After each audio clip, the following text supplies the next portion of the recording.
Hey, welcome back. It's good to have you here. It feels like only yesterday we were swapping stories, though 11 days have flown by. And I got one thing.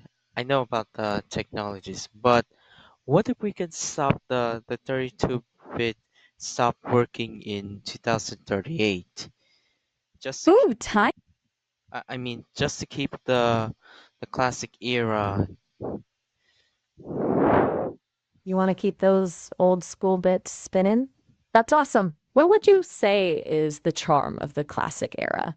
Nostalgia hitting you hard. Yeah. So 32-bit programs might be working in after 2038, but what if we can do that? You're talking about keeping those glorious 32-bit programs running after the big 2038 deadline?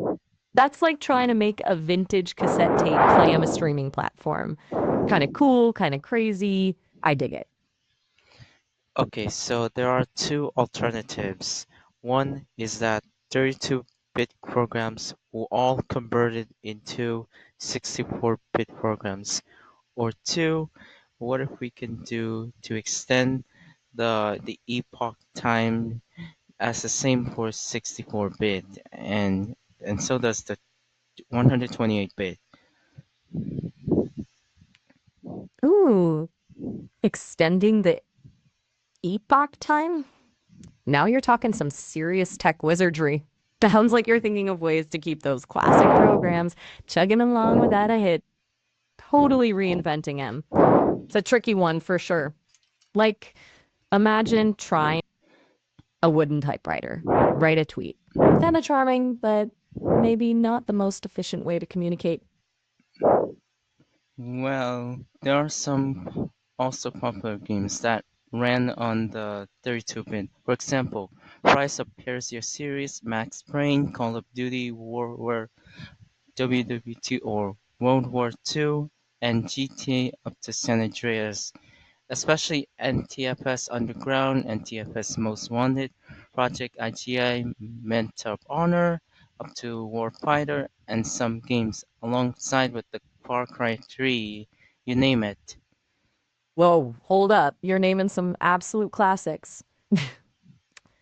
Those games are legendary. I can practically hear the 8-bit symphonies and smell the pixelated gunpowder. Imagine never having to leave those worlds behind. That'd be pretty awesome. Is there a particular game you'd want to save from the wrath of time? Yeah, that's what I said. Anyway, also there will be to, to keep the classic era. That means save, is it? You're talking about those little icons that made our gaming hearts sing? The save game arrows? Yeah, those are kind of like time capsules of our virtual adventures. It's like holding on to a piece of your gaming history, number critic and profound. And so, and what if we can do that to the other old systems, like an operating system, including like the legendary and glorious Windows XP? Ooh, Windows XP. Talk about a blast from the past. That classic startup sound. It's Yeah, practically poetry. yeah, never. Keeping those older systems running smoothly alongside the modern marvels. Now, that's a challenge worthy of a true tech wizard. And so, old systems will be saved and extended as long they don't cramped into. And so, some businesses may or may not have still run Windows XP, especially the US military that are refused to upgrade. So, yeah, uh, Some folks are just fiercely loyal to their old faves. Like that vintage coffee maker they swear makes the best brew. If it ain't broke, don't fix it, right? Nothing wrong with a little bit of digital nostalgia, especially when it comes to something reliable like an old operating system. and and So you're thinking uh, old fa- continue. old systems always have a certain charm, like a well-worn book. It's saying something that people are still using them today.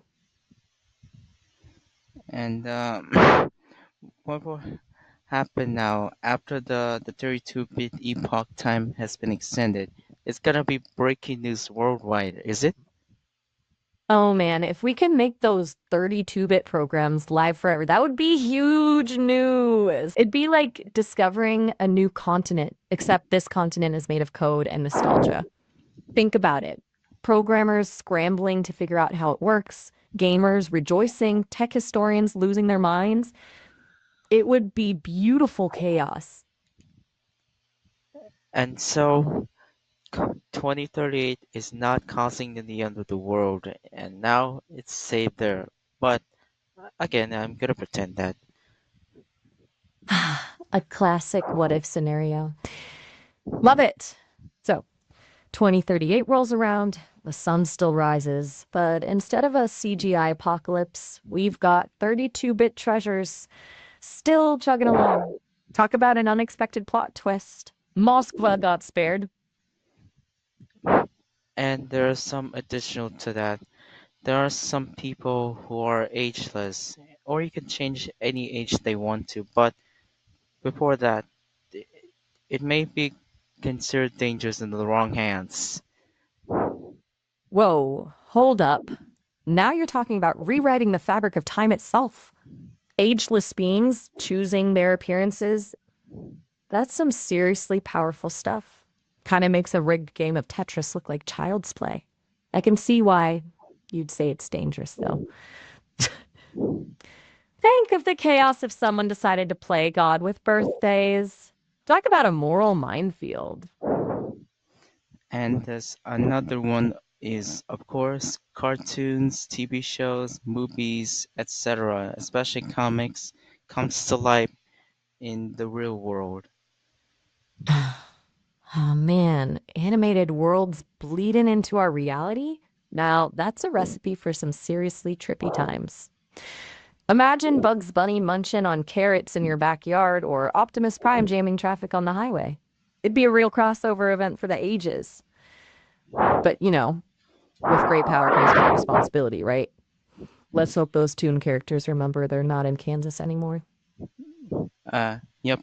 Anyways, also in Japan, and even many people who really liked anime, for example, Attack on Titan, Naruto, Dragon Ball Z, Pokemon, etc. Boo.